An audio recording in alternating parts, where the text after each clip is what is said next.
من الارض ومن فیہا قل لمن الارض ومن فیہا، میرا پاک پیغمبر ان مکے کے مشرکوں سے پوچھ کہ کس کی یہ زمین اور جو کچھ زمین میں یہ کس کا ہے، اگر تم جانتے ہو تو جواب دو۔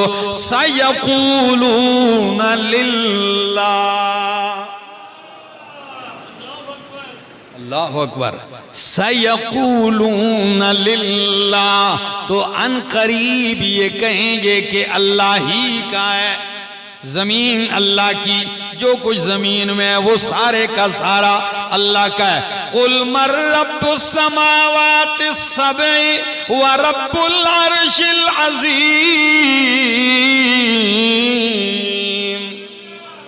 میرا پیارا پیغمبر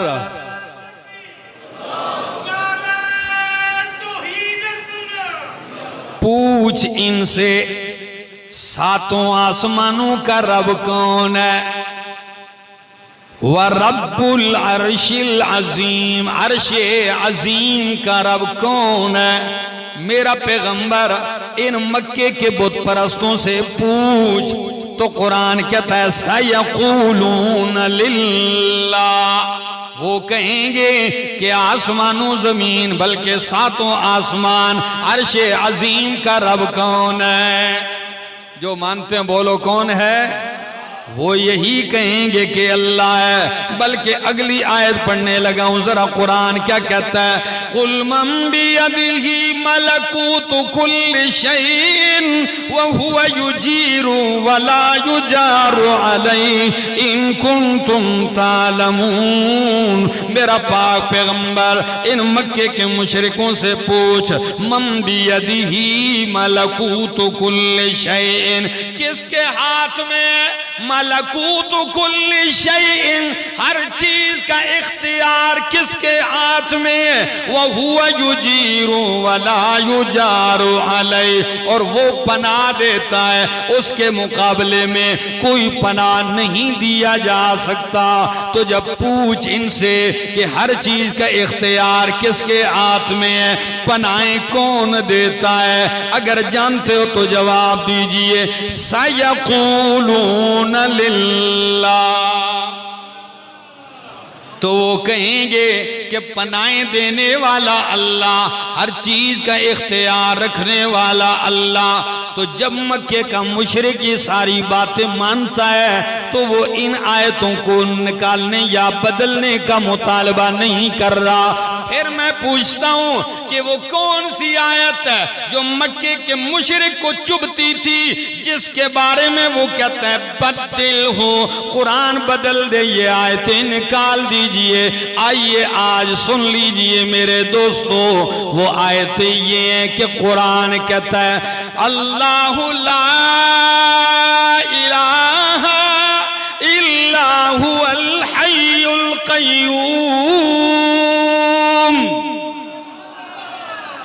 اللہ لا الہ الا ہو، کہ اللہ ہی الہ ہے، لا الہ کوئی حاجت روا الہ نہیں، الا ہو مگر کون ہے؟ وہ یہ نہیں مانتے کہ الہ اکیلا اللہ ہے، وہ کہتے تھے اور بھی الہ ہے، بلکہ ان کو جھگڑا اس آیت میں تھا اجعل الآلہۃ الہا واحدا، کاش کاش کہ کوئی ہوتا اور قرآن میں غور کرتا اور نتیجہ پا جاتا۔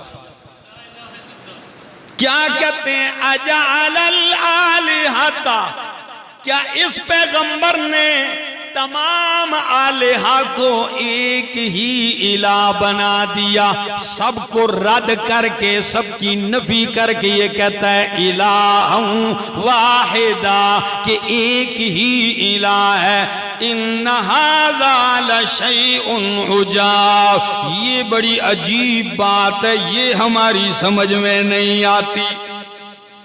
جھگڑا کس میں تھا؟ وہ کہتے تھے کہ الہ اکیلا اللہ نہیں، بلکہ اللہ کے ساتھ اور بھی الہ ہیں، مدد کرنے والے ہیں، بیڑے پار لگانے والے ہیں، کھوٹی قسمتیں کھری کرنے والے ہیں، مال اولاد گر زندگی میں برکتیں دینے والے ہیں، یہ باقی بھی ہیں۔ بلکہ وہ کہتے تھے کہ قرآن کہتا ہے کہ لا یملکون لِأَنفُسِهِمْ نَفْعًا وَلَا ضَرًّا، جن کو تم الہ مانتے ہو وہ تمہاری مدد تو کجا، وہ اپنے آپ کے نفع نقصان کے مالک نہیں۔ اس بات سے ان کو چڑ ہوتی تھی، بلکہ وہ کہتے تھے، یہ میرے سامنے سورت کا نام سورت یونس ہے، اللہ کا قرآن کہتا ہے، مکے کا مشرک کہتا ہے مَا نَعْبُدُهُمْ، بلکہ کہتا ہے ہَؤُلَاءِ شُفَعَاؤُنَا عِندَ اللہ، یہ جن کو ہم پوجتے ہیں یہ اللہ کے ہاں ہمارے سفارشی ہیں۔ اللہ کو خالق مالک مانتے تھے، لیکن جن کو وہ پوجتے تھے ان کے بارے میں کیا کہتے تھے؟ یہ اللہ کے ہاں ہمارے سفارشی ہیں۔ کیا مطلب ہے؟ کہ اللہ ساڑی سندا نہیں تے انہاں دی موڑدا نہیں، ساڑی انہاں دے اگے تے انہاں دی انہاں دے اگے،